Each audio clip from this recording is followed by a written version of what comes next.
Good afternoon, ladies and gentlemen across our beautiful country of Canada, our friends around the world in the known and unknown universe.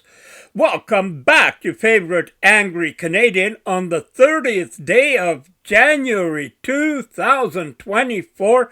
And I just came across the newest Tucker Carlson with Russell Brand, and instantly, as soon as I watched it, I gotta put this up right away, basically unedited. The more people that become aware of our world today, the more chance there is to bring some normality back to it. Because if you think what's happening today is normal, oh, you're a friggin' idiot, like all the other woke people out there. I don't know what. Back in September, media outlets around the world, almost all of them here in the West and the English-speaking world, ran headlines that shocked a lot of readers and viewers. Russell Brand, the movie star, the comedian, now the podcaster, was a sex criminal, a bad man, a sex criminal. Now, none of the outlets ran the names of the accusers who had been sexually abused by Russell Brand. That was conspicuously absent. But the judgment was overwhelming. This is a very bad man, and he needs to be taken out of public view for the sake of the rest of us. What was interesting about this is that, in fact, it was the final scene in a long movie that had been playing out for the preceding couple of years outside of public view. This was an attempt to make Russell Brand shut up. Russell Brand has views that diverge from those of most Western governments on big issues, not small things, big issues, questions of economic policy and war and peace. And they decided we have to make this man be quiet. Why Russell Brand? Well, because in contrast to a lot of us who give our opinions for a living, Russell Brand had the capacity to win people over from the other side. He hadn't spent a life identified with the far right, just the opposite. Russell Brand was a man of the left, and to most people, a cultural figure. Everyone knows who Russell Brand is. And so he had the power, the capacity to persuade, and that was the threat. So we thought it'd be interesting to go through in some detail what happened to Russell Brand. None of this has ever been aired before. The censorship campaign against him began with governments, not private organizations, but governments, their intel services and their policymakers. And as we said, it played out outside public view. And we thought it would be very interesting and important for people to know what exactly happened. And so to find out, we are now joined by Russell Brand himself, and we're grateful to be. Russell Brand, thank you so much. Tucker, thanks for having me here. So I didn't know any, I just want to say I didn't know any of this, and I experienced you because I didn't know you as a viewer, and I remember thinking, boy, that is one of the most articulate critiques of the brand new war in Ukraine I had ever seen. I saw one of your videos on the war in Ukraine, and this was in the winter of 2022, 2 years ago, and you were making kind of a remarkable case, not against the Ukrainian people and certainly not in favor of Russia, but that there might be real implications for the West if we get involved in a war that is not our own. And you I thought, said it so well. What I missed, and I'm now seeing, is that in March of 2022, you were denounced by an organization connected directly to the U.S. government as an agent of Chinese propaganda for your views on Ukraine. So let me just ask you your experience of this. Did you know that you were being attacked as a Chinese propagandist for your views on Ukraine? I actually didn't, and still at this point struggle to see entirely what the connections are between those two issues and how I would develop and cultivate a strong affinity with China. I've never been to China. I don't purport to understand China. Certainly don't advocate for Chinese policy. I've just got a relatively superficial dilettante knowledge of geopolitical matters in the South Asian seas. It's not something that I would like tie my colours to the mast for or be willing to be publicly shamed, attacked and even jailed for. So it happened, though. Yeah. And a lot happens on the internet that we miss. But these, in my reading of it, and we haven't, by the way, talked about this off air, but my reading of it is that these were the early seeds of a very deceptive plant that flowered more than a year later in September when you were accused of these crimes and demonetized and censored as a result of that. But looking back, so you were accused by a group called Coda Story. It published a story on its disinformation newsletter. Now, Coda Story is connected to the UK government, but it's also connected to the CIA.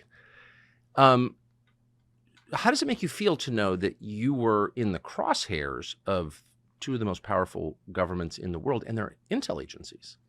It seems to me ridiculously grandiose to even imagine that I would stir and arouse the interests of such powerful agencies and groups, that the British government, if indirectly, would spend considerable sums on observing and de-amplifying content, that true information shared through our platforms in the period of the pandemic was censored, was cited as high risk, that companies like Moderna had spent considerable revenue tracking our content and again de-amplifying it, that Dame Caroline Dinenage, whose husband is a psyops expert that worked abroad in terrorism before deploying those methods and techniques and to some degree those teams to observe what they call disinformation and misinformation in the UK.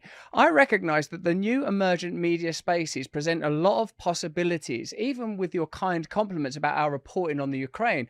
All we've essentially done is listen to brilliant academics talking about the history of NATO and the coup in 2014 in Ukraine and Putin's explicit declaration that he would prefer, let's put it mildly, that Ukraine were not invited into NATO, that some of the regional disputes, how they're escalating tensions. This is information that, because of independent media, is available, and perhaps the function that we, our media organisation, have fulfilled is been to collate that information and convey it directly in an accessible manner to give people an alternative perspective to the homogenized mainstream opinion, which amounts to, I've learned over the last few years, the amplification and normalization of the agenda of the powerful, that no opinions can be allowed into that space. And I'm astonished by how jealously it is guarded. There are points in my life when my personal self-regard would have loved the idea that I would be considered important enough to attack on this scale, to spend this amount of revenue and resources on.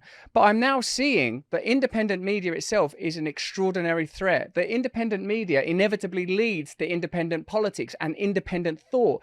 And we appear to be at some precipitous moment of radical transition.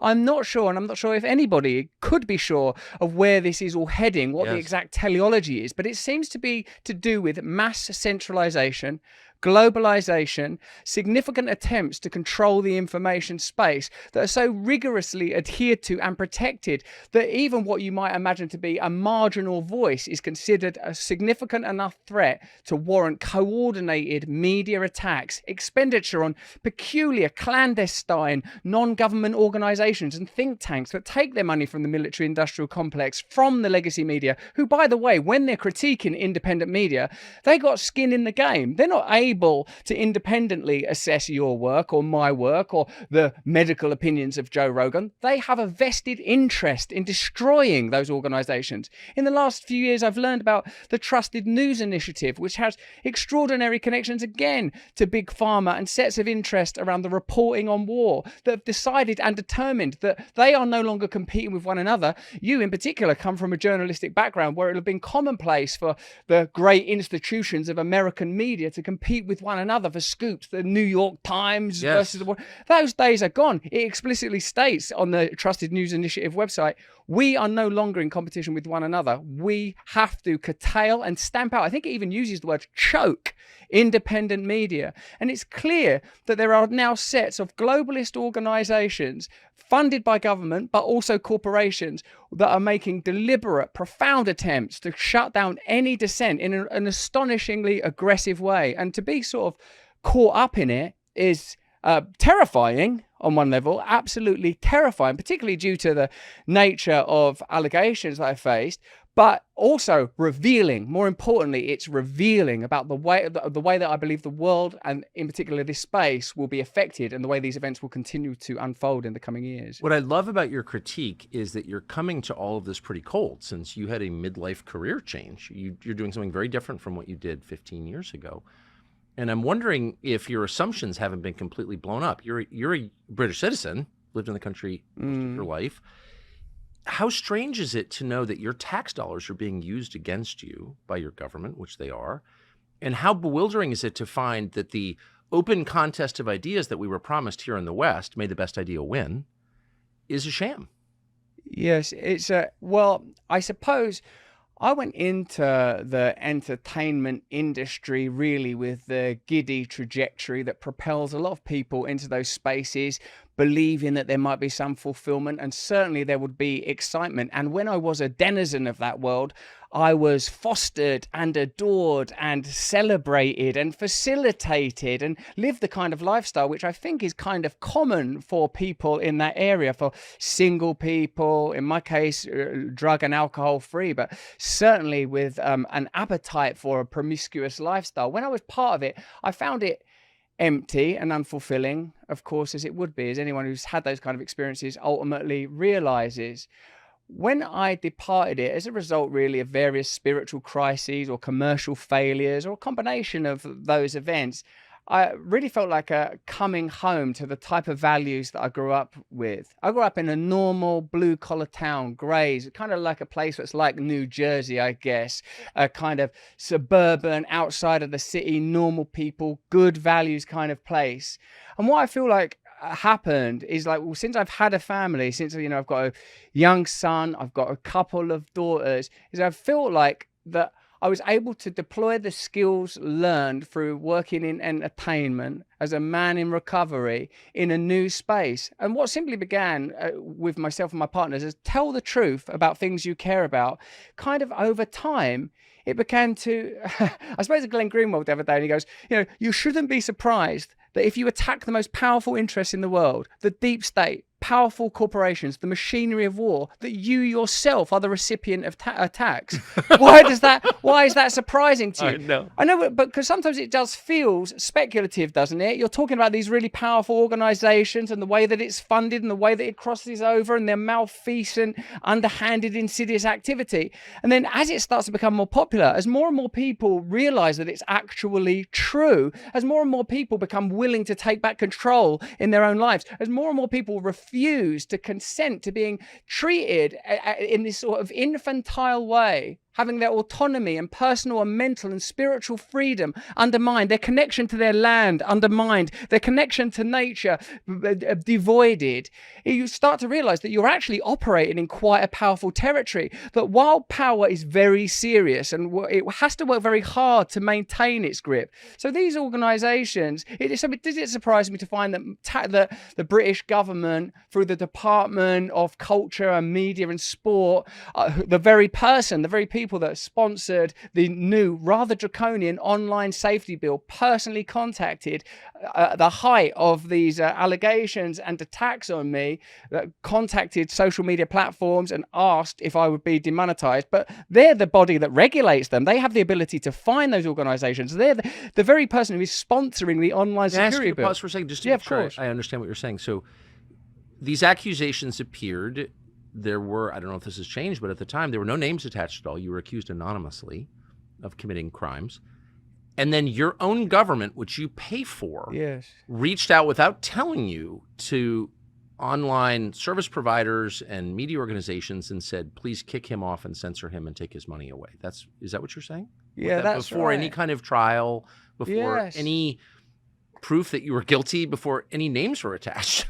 That happened. Yeah, and it's the same people that are sponsoring online safety bills, which amount to facilitating further censorship. But what a betrayal by your own government.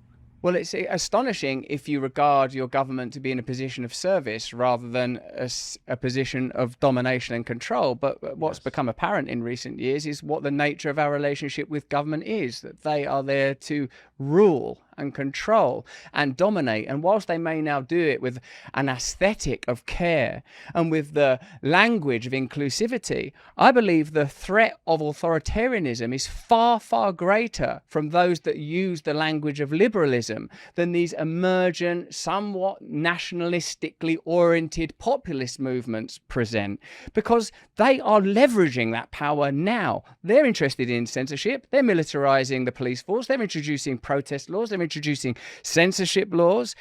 Through their actions, we can observe them. Through their fruits, can we know them? We can see what they. And if you try to dissent, if you try to oppose, even what I consider to be a relatively marginal scale, then the consequences are severe and immediate and robust and terrifying.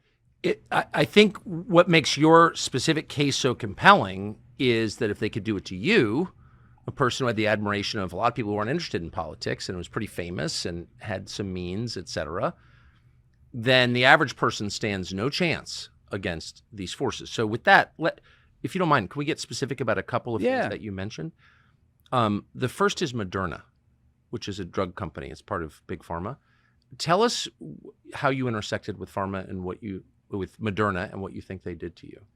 During the pandemic period, we reported continually about some of the clinical trials that Moderna conducted and whether or not they ought be deemed sufficiently rigorous to warrant the level of measures that were being implemented, if not entirely mandated. We talked about a government official called Jonathan Van Tam, who was the public face of the government, saying, you know, we should be taking vaccines, recommending that the measures escalate. Jonathan Van Tam subsequently took a position at Moderna. We reported on that. People within the FDA took positions at Moderna. We reported on that. We accurately reported that both Pfizer and Moderna were making $1,000 like a second or a minute, just like we reported a lot.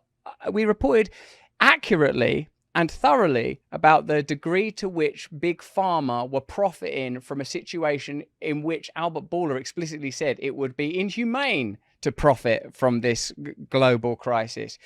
This meant that we were tracked by agencies employed by Moderna. They had like us on a high risk category. This is the reporting of Li Fang on his Substack. Not just me, Jay Bhattacharya, Michael Schellenberger, Alex Berenson, a number of what you might call anti-pandemic measures voices or strong critics of the way that the pandemic unfolded were under observation by agencies that were either funded by Big Pharma, sometimes the government. And in a sense, what I'm starting to realize, Tucker, is this cartilage between the state and the corporate world is often provided by these unusual organizations that are claiming to be observing disinformation or monitoring, but they're actually crushing dissent. That's what they're doing in practice. Dissenting voices are being aggressively crushed by almost any means necessary. That media organizations are collaborated in a way that is unprecedented in order to shut down dissenting voices. And it appears to me that this is part of something. I don't know that we've seen anything like this before. So what you're saying is that these organizations, which purport to be independent, are not actually independent from government. They merely give government, the politicians and the intel agencies especially, some plausible deniability, some distance from what they're doing. Is that what you're saying? I'm saying that, Tucker. That seems to be the function. There's a group called Logically, and Logically have received millions of pounds of taxpayer money. And what they do is observe dissenting voices around, in particular, COVID and pandemic measures. But they are now working in the United States, apparently in order to regard misinformation around election campaigning. It seems that this group received government money in order to control online spaces. So if you're worried about the security of electronic voting machines or absentee ballots, who are denounced by these people and censored by them. That's precisely how it works. And of course, they employ former FBI agents, CIA agents. In a way, I suppose, what happened during the pandemic period, because of like the Twitter files, for example, we started to learn the degree to which the deep state were involved in social media companies, the degree to which they were censoring and shutting down information that we now know to be true, which it was, of course, you'll be aware that Mark Zuckerberg said we did censor true information. The category, in fact, of malinformation is information that's true, but harmful to the agenda of the powerful. Well, it seems like groups like Logically and the Public Good Project are specifically empowered to control, censor, de-amplify information that is harmful to that agenda. This seems totalitarian. Yeah. To control what people are allowed to think I think that's the definition of it.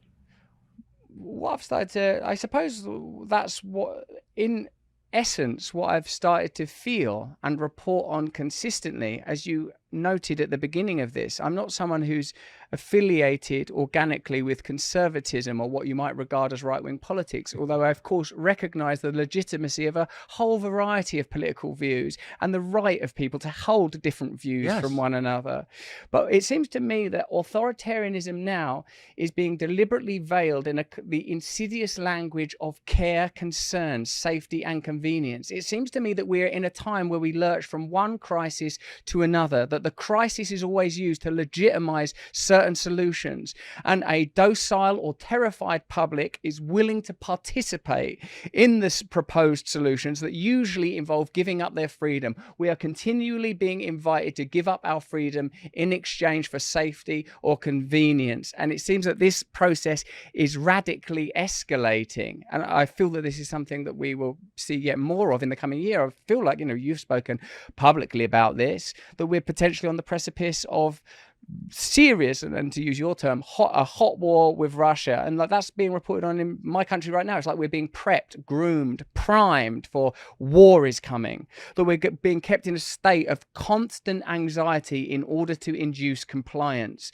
that the ongoing stoking of cultural tension is to ensure that people don't begin to recognize that actually we have far more in common with one another than we do with these curious sets of establishment interests that seem to be transcendent of national democracy. To be explicit, I'm talking about organizations like the WHO, NATO, the WEF, and their astonishing influence. Added to that, the types of groups we've discussed already that have been exposed due to Li Fang's reporting, these think tanks and apparently independent organizations who are not independent when you look at where they get their money, big pharma or the government or the military industrial complex, or the kind of people they employ. People from deep state agencies such as the FBI and CIA that have extraordinary affinity with the legacy media and their ongoing agenda. So what I suppose I'm sensing is that totalitarianism now will not bear the inflections or aesthetics of the 20th century militarism, guys in medals with moustaches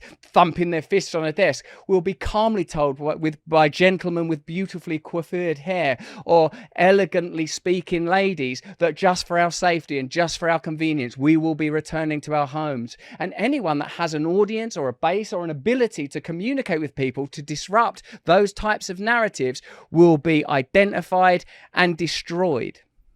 Well, they're certainly, they've identified you, and they're trying to destroy you in the most obvious way, in a way that hurts not just you, but your family. Was there ever a moment when this happened in September where you thought, it's just kind of not worth it to be doing what I'm doing? This is so painful and so threatening to my family that maybe I just bow out and stop talking? My son was born with a heart condition, and while this was happening, he was undergoing heart surgery. He was 12 weeks old, and I suppose what that did, Tucker, is it revealed that what we were experiencing was a public concoction. I am aware that I've put myself in an extremely vulnerable position by being very, very promiscuous. That is not the kind of conduct that I endorse, and it's certainly not how I would live now. That I've been shown a good many things as a result of these events. The value of my family, the value of friendship, the value of being able to speak publicly. And I mentioned my son because throughout it, I was able to maintain what is really important in life. And as you have actually said, we all know how this ends. Attacks like this, a crisis like this, hurtful though it is to be accused of what I consider to be the most appalling crimes, to be accused of this is very, very painful and very hurtful. But I am being shown that there are consequences for the rather foolish way that I lived in the past. Although, of course, again, to reiterate, due to the nature of the world we live in, of course, I deny any allegations of the kind that have been advanced. But what I've seen is the significance of family, the importance of having values that are transcendent of this, the importance of God. It's very easy to talk about God. I talk about God all the time. But when you need God is when the outside world shows you the the reality of your powerlessness. This can just happen. This can be undone. This can be unspooled at you. And with our boy, and to be in environments, as you understandably and obviously are, when you have a sick child, you're in environments with other people that are in the exact same position. Yes. And you are shown what is real, and you are shown what is truthful, and you are invited to look at life very differently. So there are many things that I am grateful for, as a matter of fact, even though it's not a situation that I welcome, and as I say, these are allegations that I object to in the strongest possible terms. The fact that it happened concurrently while I had the opportunity to see the strength and dignity of my wife and the beauty of my little son and the reality of the people that in this world that care for sick children, that perform heart surgery on tiny babies, shows me like, look at all of these realities. How can you live in the ridiculousness of their version of events? I couldn't have been more open and public about the way that I lived when I was younger. I was promiscuous. If anyone wanted to have sex with me, I'd have sex with them. I publicly announced it at the beginning of all shows. The idea that that was some sort of a smokescreen for criminal conduct is absurd. But I recognize now that unless you're willing to be a participant in these systems of compliance and distraction, then you pose some kind of evident threat. A big threat. A big threat. I mean, obviously, the response proves the power of the threat that you posed and still do. But again, just to quickly back to my question, because this was so intense and it happened as your son was born and undergoing the surgery, did it ever cross your mind like I clearly have hit the third rail and I'm out? I've seen that happen a number of times. Have you? With people. Yes, I have. And yes, with well-known people. But you didn't do that. And here you are, you've clearly thought about it and you've decided that you're going to continue forward. Was that a hard decision? Do you sometimes think that there is no choice? You have no choice. Did you ever really have? Yes, I do feel that way strongly. There is no choice. We have no choice. Something strange is happening. Something ulterior is moving. Something very important is happening. I'm not purporting to be a person that lacks self-interest. I'm not. Feel fear. I feel anxiety. I'm a recovering drug addict. You know what that kind of psychological baggage that comes with. But I feel like, what is the purpose here? What are we doing here? I've been shown I've in a way lived a pretty amazing life. I've grew up in a normal background. I got super famous. I experienced all of that giddiness, all of that hedonism, found it empty and hollow, and have been returned to a position where people could actually be connected. I actually feel incredibly optimistic because of things like the ongoing agricultural protests around the world, the trucker protests, the lengths that people will go to criminalize not just an individual like me, but whole movements will be criminalized as far right, as Nazi, as whatever language is required to delegitimize the rejection of this global authoritarianism is what will be deployed. So when I say, no, I didn't think for a second about doing anything different, I didn't think that. I don't think like that. And it's not out of bravery. It's something beyond that, because I think, sometimes I would like to just be with my little daughters and my wife and my son and just live peacefully. But I don't know, Tucker. It doesn't seem like there's a choice. There isn't a choice. There isn't a choice. But, even under those circumstances, some choose cowardice. And again, I've certainly seen it quite a bit.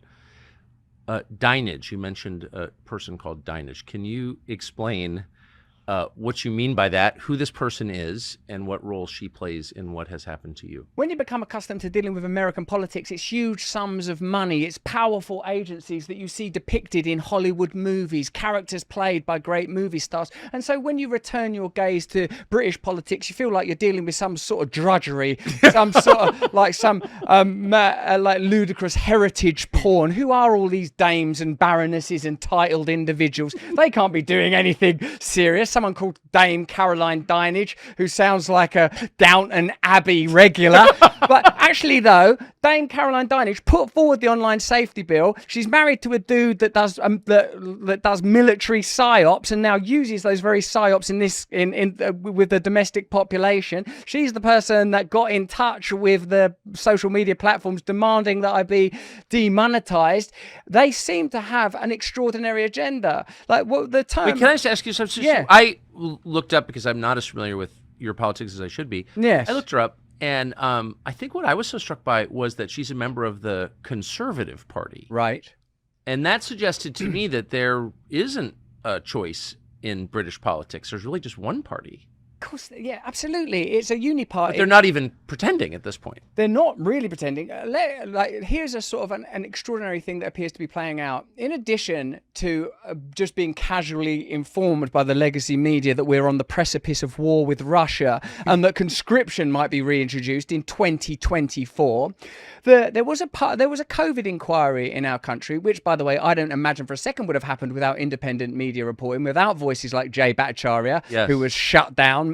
Or voices like Michael Schellenberger or Berenson, people that have been shut down and vilified at large and extensively. The COVID inquiry has already cost £145 million. It's being booted off and delayed indefinitely, but at least until after the general election. Like many countries, there's an election in our country this year. But as usual, it's between two neoliberal, what you might term centrist parties that are ultimately dominated and controlled by the same concerns, where an extraordinary focus is spent on the tiny, minute differences. But it's the party nominally of the left is ultimately a centralist neoliberal party. Yes. The party nominally of the right is a neoliberal centralist party. They may quibble about some issues that seem significant, and certainly those issues are stoked and amplified. But neither party will say, we are going to have a thorough investigation into what went on in that pandemic. That clearly was a lab leak. It looks like it was a bioweapon. It's been concealed. The people that we entrusted with our response to that pandemic are likely explicitly linked to the leak in the first instance. These kind of stories are never told. There are no legacy media organisations that worked in conjunction with one another to attack me, evidently, and by their own reckoning over a series of years. They are not conducting investigations into Epstein Island. They're not conducting investigations into the nature of the pandemic, how it was funded, where the money went, where it came from, the efficacy of lockdowns. Where are these investigations? Even the fabled Times of London? The fabled Times of London. It's such garbage. It's astonishing. So there's nobody, and pardon my ignorance, I'm peering in from the outside, but there really isn't any big media organization in your country. It's even trying to answer the question, what was that? Where'd this virus come from? No one's doing that. Do you know one of the things that I find terrifying about becoming more educated about this space, Tucker, mostly by listening to more educated voices than my own, is that many of the things a person might instinctively feel, such as you feel like, yourself, forgive my ignorance, I don't know much about British politics, but the way that one might intuit, hey, should we not be provoking Russia into a war? Don't they have nuclear weapons? Should we think very carefully about that? I mean, how much do we want Ukraine in NATO? And do we even need NATO anyway? The kind of things you might think if you didn't go to university. If you're a regular blue-collar person working for a living, maybe in the police force or the fire service or as a nurse or as a teacher, something that gives real value to your nation, the kind of things you might think, they're true. Those ideas are true. And in order to prevent you from reaching those ordinary everyday regulations, a machine is put to constant work to conquer the space of your attention, incessantly and relentlessly, filling your mind with dumb ideas and dumb distractions, making you believe that some sugar or a screen might be a convenient palliative as your children are marched off into an unwinnable forever war. We've been thinking lately before, with the Houthis and stuff, I'm being deliberately glib, but it's like you go from not ever having heard the word Houthi to being invited to hate the Houthis. Oh, the Houthis, we've got to hate the Houthis now. And you're just to move a battleship into that region, think of the taxpayer dollars. And it's not as if the Pentagon are going to be passing an audit anytime soon and telling you where this money is actually going. And $2 trillion was spent on Afghanistan. And if you think of the before and after picture of Afghanistan, oh, well, thank God we spent that $2 trillion because before Afghanistan was, and now Afghanistan is. It's very difficult to fill in those sentences, isn't it? And so what I'm saying is your sort of easy dismissiveness of what British politics amounts to is probably right. Two corrupt parties pursuing the same ultimate end. Keep people tyrannized, keep people distracted, keep them turned on one another over minor issues that will not ultimately affect their lives or the lives of their children, so that the agenda of the powerful can be pursued without opposition. War, the economy, public health, food supply, the water supply. I mean, these are the energy. These are the things that matter. And they're the things that are never discussed openly, ever. why can't we have conversations about that? Like sort of with the global farming protest, it's not accurately reported on. When it is, it's reported on with a particular accent and always with the insinuation that farmers have suddenly moved their attention from the raising of crops to racism now. The farming's more of a hobby. I've got to return to my true love. That's having strong views about varying ethnicity. There's no question that a rise in nationalism is an understandable response to rampant globalism. But the ongoing sort of finger pointing and condemnation of ordinary people I identify with, I recognize it because I grew up in those communities. Professional metropolitan people don't like working class people, don't like ordinary people. And now they've found a way to legitimize their hatred. Oh, they're all disgusting. They're all racist. Look at them in their MAGA hats. Look at them with their white vans and their flags. Look at them with their perspectives, with their unearned views and their belches and their beer. It's a kind of legitimization of a loathing of the people that are most connected to the nation, people that, generally speaking, a couple of generations ago were asked to sacrifice the lives of their sons and daughters for the idea of nation, an idea that they're now being told doesn't exist. For me, what we need to see is an emergence of a different type of populism that transcends the boundaries of left and right. These things are happening organically and naturally anyway. And what I think is happening is, perhaps it's odd, isn't it? Because the internet is ultimately a creation of the military. Clearly, they didn't accurately understand that whilst it was going to be a brilliant means for control, and clearly that's one of the wars that's being fought now, it is also a tool for informing and awakening. And I think that we're at this crux point. Which way is it going to go? Are people going to wake up to the reality that we are being confronted with, or are we going to sort of nervously cling on to the idea that somehow through comfort and panaceas we might hold on to some old life? Increasingly, I think, is over. I watched some of that speech you did in Ottawa or wherever you were in Edmonton, Canada. And two of the things I thought were important is knowing that you are not God. You are not God. It's not about you. You have to have some purpose in your life. And secondly, people must relearn a connection to their land. Our connection to our lands has been broken. Now, many countries, particularly in a post-colonial world, have complex relationships with their land. Sometimes that is a relationship with a land that had inhabitants prior to our arrival, or the arrival at least of settlers in your country, for example, or in Canada that you were describing outlining. But we are divorced from nature. We are divorced from our lands. We are divorced from one another. And we are fed such an empty, hollow, vapid, phatic diet of lies. You said at one point, oh, you should, this is this vast country. You could all have 6 acres each. Yes. And I felt like, the crowd responding to that. People are frightened of the people of Britain or the people of America or the people of Canada or Australia or the people all over the world. For surely those farmer protests are happening in Sri Lanka. They're happening in India. They're not just happening in Europe or Anglophonic countries. They're happening everywhere. They're happening everywhere.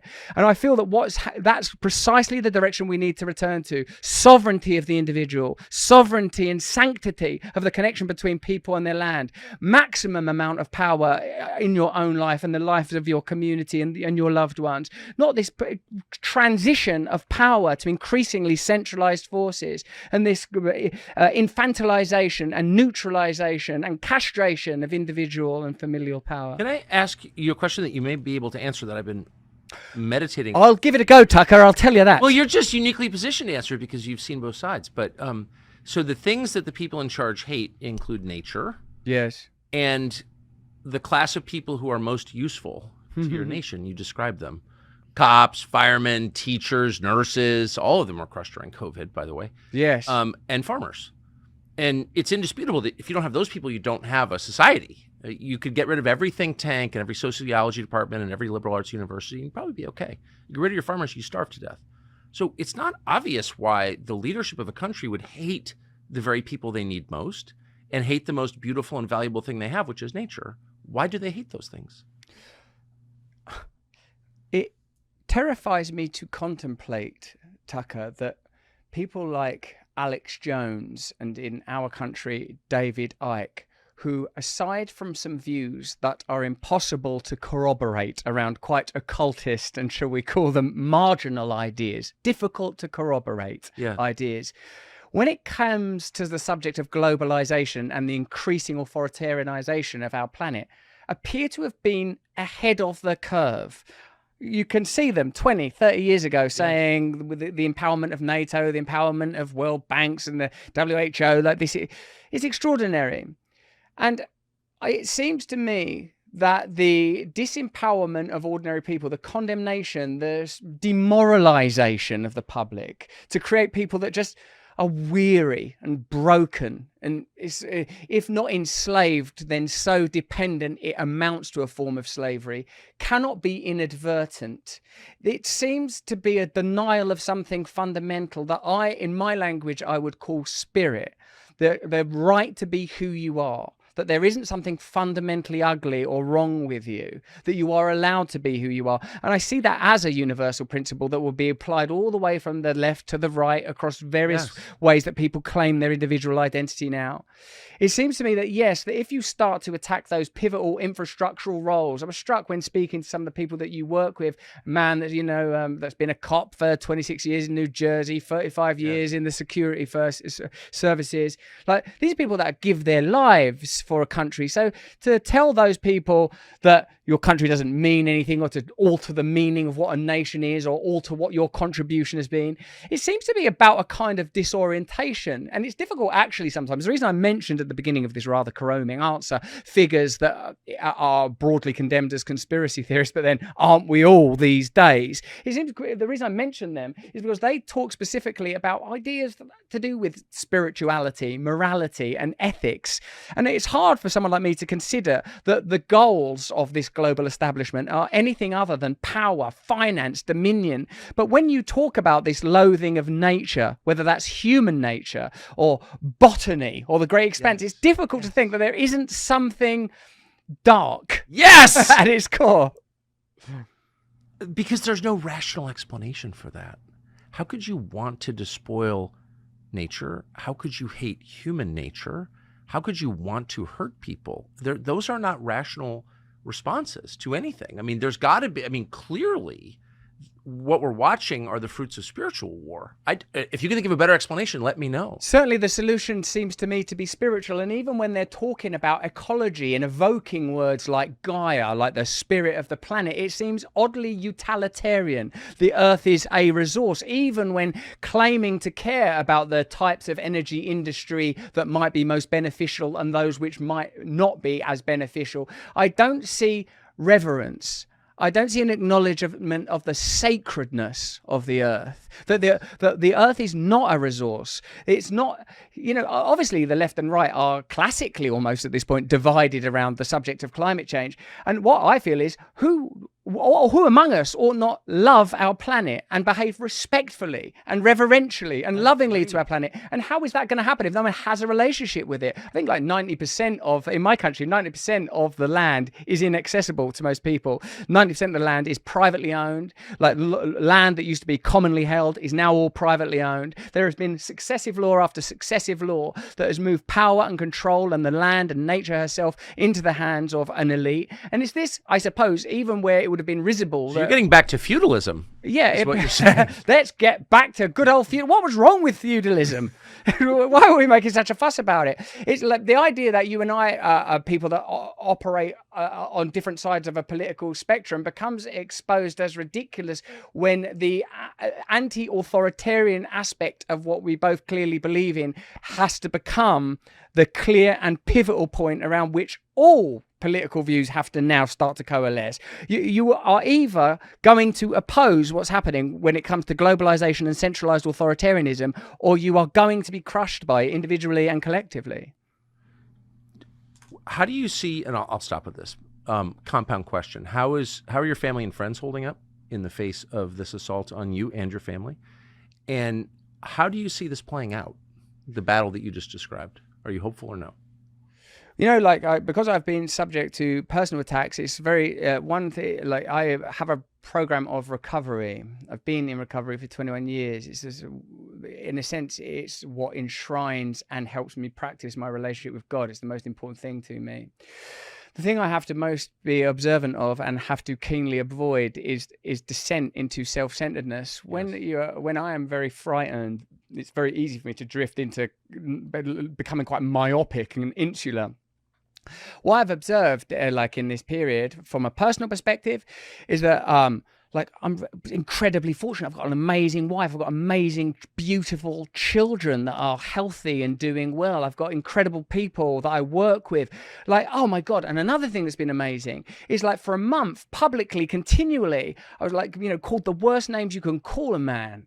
And then I'd go out in public and people were like, Russell, hey, we support you. And like one time I was away in like sort of like a family with all their daughters that were aged between like sort of 15 and 19. Oh, can you do photos of us? I was thinking, if there were one group that would be negatively affected by what's just been publicly said about me, it would be the parents of teenage kids.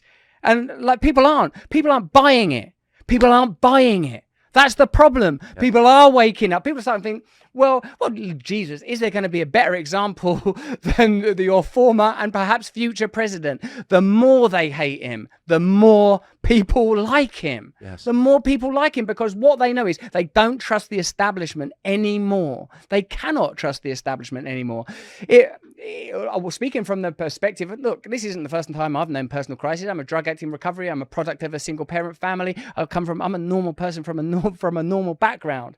But what I would say is that, in a sense, a crisis becomes an invitation. A catastrophe is an invitation. And it seems like, whether you're on the left or right, everyone believes catastrophe is coming, and it will be an invitation. It will be an invitation, because if what we're being offered is a slow grind into endless war and more authoritarianism and more control of our personal lives and our ability to worship, our ability to affiliate, our ability to pray, if what we're being invited to accept is the colonization of the self, of our ability to think freely, then what have we got to lose when all they're offering us is more war, endless pandemics that are being legislatively enshrined even now through the WHO treaty? What have we actually got to lose? I think, in a sense, perhaps they are, if there is one God, one all-powerful God, then surely that God is at work now, and surely that God is creating the perfect conditions for our mutual awakening.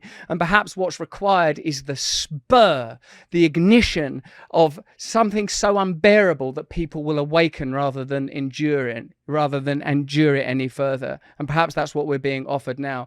Yes, of course, it seems like we're on the precipice of catastrophe geopolitically and from various potential health pandemics, but also it seems to me like a potential offering to awaken. And I don't think we have any choice other than to see it that way. Russell Brand, you have not been broken. You are at your very best. Your very best. And I really appreciate it. Thank you. Thanks, Tucker.